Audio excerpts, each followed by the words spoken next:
Tânia, um prazer te receber. Tudo bem com você? Oi, Thalita. É um prazer estar aqui também, novamente. Saudade, viu? Fazia tempo que eu não via no programa, né? Fazia tempo que você não vinha e eu estava afastada. Fiquei 6 meses, 7 meses longe, né? Porque estava de licença maternidade. Então, eu estou voltando agora faz um mesinho. Então, que bom que já tem sua presença por aqui, tá Parabéns. vendo? Obrigada. Ô, Parabéns. Tânia, Parabéns, eu não sabia que tinha passado obrigada. ainda, não. Tava 6 meses, 7. Agora já estou de volta e retomando nossas conversas por aqui no momento quente da política, né? Porque a gente está aí com 2 CPIs acontecendo no Congresso e eu queria conversar com você. Vamos primeiro conversar sobre a CPI dos atos, porque é o seguinte: a partir de amanhã a comissão vai passar a votar requerimentos de convocação, convite e informação foram apresentados pelos congressistas. E daí, olha só, são vários. Eu vi numa lista que parece que são 200 requerimentos entre todas essas formas para serem votados. E os principais alvos são os ministros do governo. O principal é Flávio Dino, que é da Segurança Pública e Justiça. José Múcio também está na lista. A intenção de chamar o ministro Alexandre de Moraes, do STF. E eu queria te ouvir, qual a sua expectativa em relação a esse início de trabalhos dessa comissão? Eu estava falando agora com o Fernando Horta e ele disse que há uma dominância por parte dos governistas, tanto na CPI dos atos, quanto na CPI do MST, que tem se saído muito bem, muito devido à presença das mulheres e a como as mulheres estão gestando essas CPIs, né? Como que você avalia, principalmente a CPI dos atos, depois eu quero falar sobre a CPI do MST.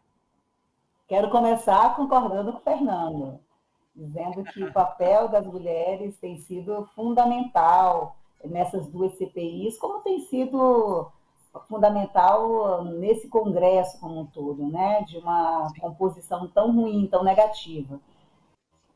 Eu quero concordando com ele. A CPI dos atos, né, golpistas de 8 de janeiro, ela vai votar amanhã, me parece que já está cerca de 250 requerimentos, mais ou menos. Né? Estão fechando, a pauta não foi divulgada ainda, mas é por aí. E os primeiros requerimentos, Thalita, se você me permite, creio que serão os requerimentos que pela relatora Elisiane Gama, quando ela apresentou e aprovou o seu plano de trabalho. Quer dizer, aprovou o plano de trabalho, mas os requerimentos que estavam anexos vão ser apreciados também na data de amanhã. Então, existe aí alguns nomes, a imprensa, inclusive, destacou o nome do Anderson Torres, do Braga Neto, esse ex-ministro de Jair Bolsonaro, assim como o Mauro Cid, que foi o famoso ajudante de ordem. Estaria também o nome do Coronel G. Dias, que aí já foi ministro do governo Lula. O nome do ministro Dino, a gente ainda não tem a pauta oficial da comissão, mas me parece que o nome do ministro Flávio Dino foi, enfim, colocado, ele mesmo já deu declaração que topa aí na CPI, enfim, não sei se vai nessa primeira leva aí, mas enfim. Eu acho que haverá uma votação, eles devem fazer algumas votações em bloco, negociações que fazem para votar requerimentos em bloco, e é isso. Me parece que tem uma reunião também na quinta-feira, que já seria a primeira audiência pública. Tudo isso está sendo construído ainda, né? Nessa primeira fase de tomada de depoimentos e análise de provas, os senadores e deputados vão tentar fazer a conexão com os novos fatos a partir do 8 de janeiro, e, sobretudo, a conexão de fatos que antecedem o 8 de janeiro, que, na verdade, tem-se a plena consciência de que o 8 de janeiro foi apenas a consequência do que já vinha acontecendo no Brasil, né? Do que já vinha acontecendo no Brasil há algum tempo, sobretudo após a derrota de Jair Bolsonaro nas eleições de 2022. Tânia, explica para a gente, há uma diferença nessas votações que começam amanhã entre requerimento de convocação e convite, né? Se é convite, o convidado pode, inclusive, recusar. Agora, se é convocação, ele comparece como testemunha na CPI? Veja, eu vou confessar para você que essa é uma construção. Eu trabalhei muitos anos no Congresso Nacional, mas essa é uma construção que foi feita a partir dessa legislatura, porque comissões parlamentares de inquérito, elas são inquéritos. elas são formalmente inquéritos feitos pelo parlamento, certo? Então, o que você tem em comissões parlamentares de inquérito é a figura do investigado, a figura da testemunha e a figura do informante. Isso de convocação ou convite é uma coisa que o parlamento sempre adotou para as comissões fixas, né? Para as comissões da casa. Faz-se uma convocação, transforma-se em um convite para que não tenha determinados tipos de constrangimento, sempre foi uma prática da casa. Adotar isso em CPI, inclusive eu sou das que estou um pouco questionando o método, pode ser que eles tenham encontrado uma forma, que seja uma fórmula nova no parlamento, mas isso do ponto de vista jurídico pode criar um problema, inclusive se isso virar uma discussão judicial, ou mesmo no âmbito da CPI, em que não se tem muito claro qual é o caráter do depoimento, né? Testemunha assina termo de compromisso. Quem é investigado não assina, porque tem o direito de se manter em silêncio, inclusive para não fazer prova contra si mesmo. Essa figura de convidado em CPI, eu não sei como é que tratamento que eles darão, né? Mas o fato é que, politicamente, eles estão tentando tirar uma carga jurídica dessa convocação, transformando em convite, que é o que se faz nas comissões já permanentes. Perfeito, que bom que você trouxe essa explicação para a gente. Em relação à oposição, há uma estratégia, me parece, de, inclusive chamando o Flávio Dino ali para depor, de tentar culpar o governo por uma suposta incompetência para deter essas invasões. Como que você avalia essa estratégia? Olha, o mundo é muito curioso, no mínimo sui generis, imaginar, supor que o governo possa ser responsabilizado por atos golpistas que intentavam depor o próprio governo.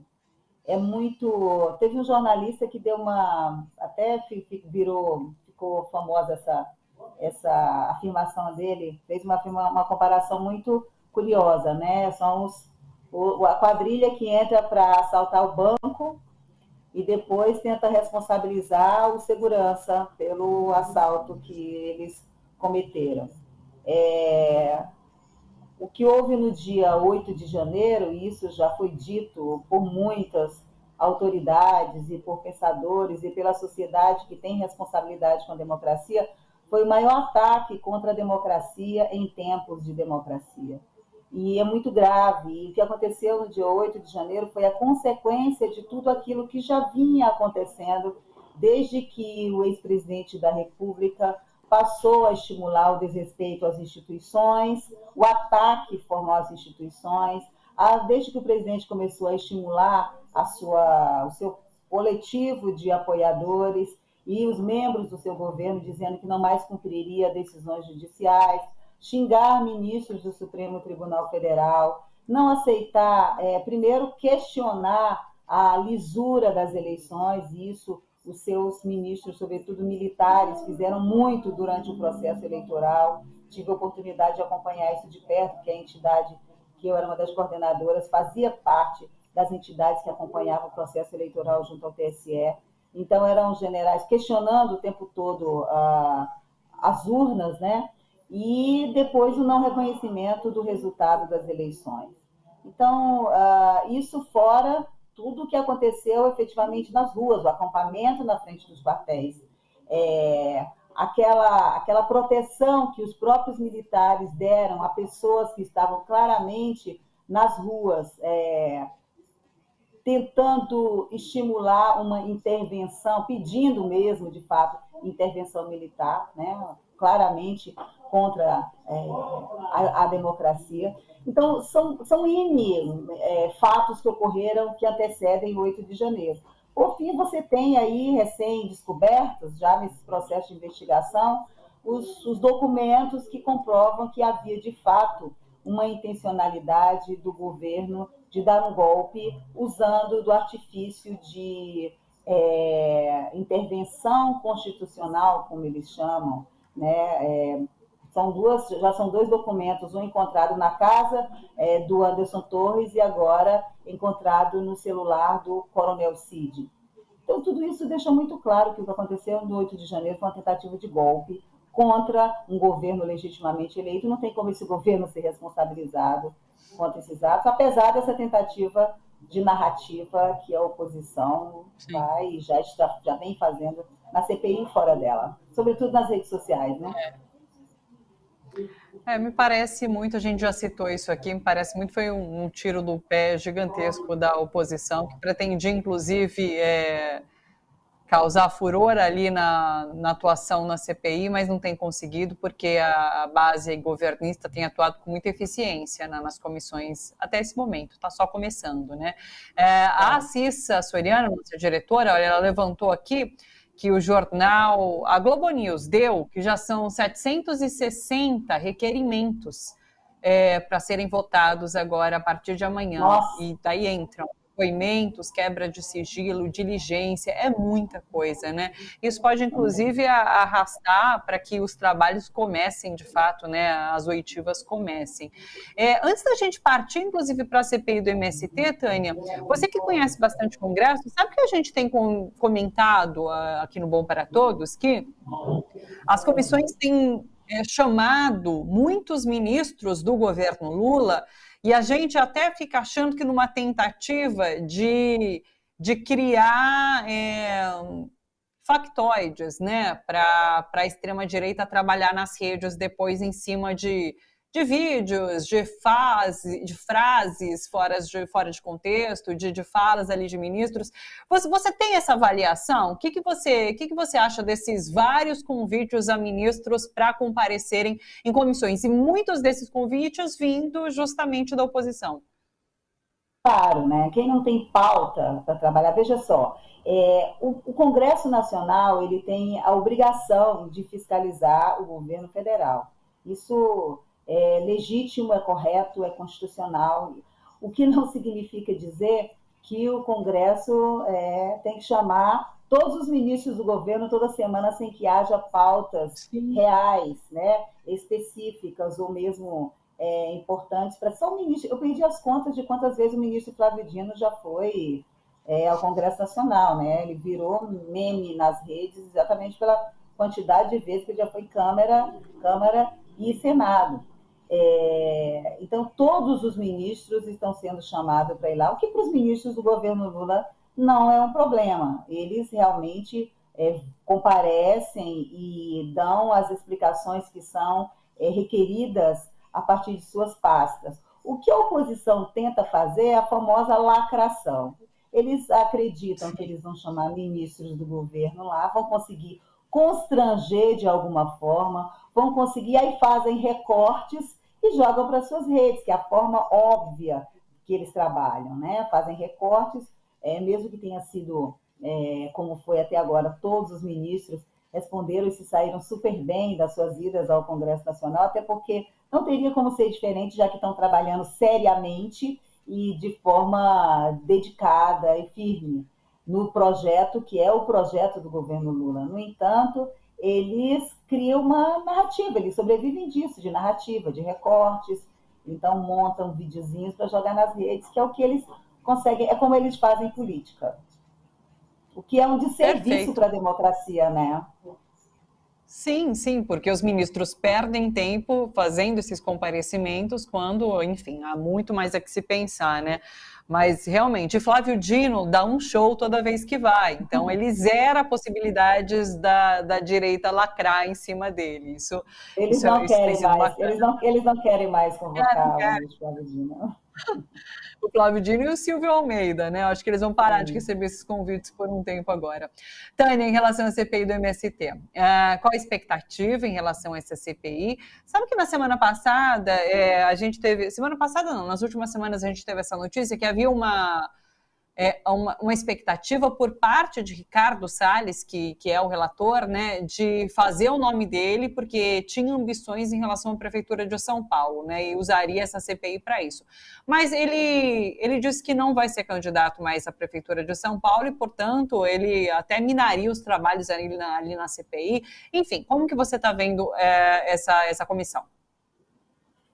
Eu também li isso, soube pela imprensa, de que ele intencionava ser candidato à Prefeitura de São Paulo E existia uma expectativa de que, em virtude disso, já que o eleitorado de São Paulo, por pesquisas que apareceram, querem um candidato mais equilibrado, que não é o caso do Ricardo Salles, ele está entre os radicais bolsonaristas, propagador de fake news e conhecido como um grande desmatador, enfim, e afins.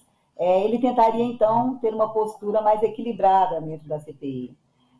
Infelizmente, como ele não é candidato, então agora ele está liberado para ser o que ele sempre foi de fato, né? Essa pessoa histriônica, a visita que eles fizeram.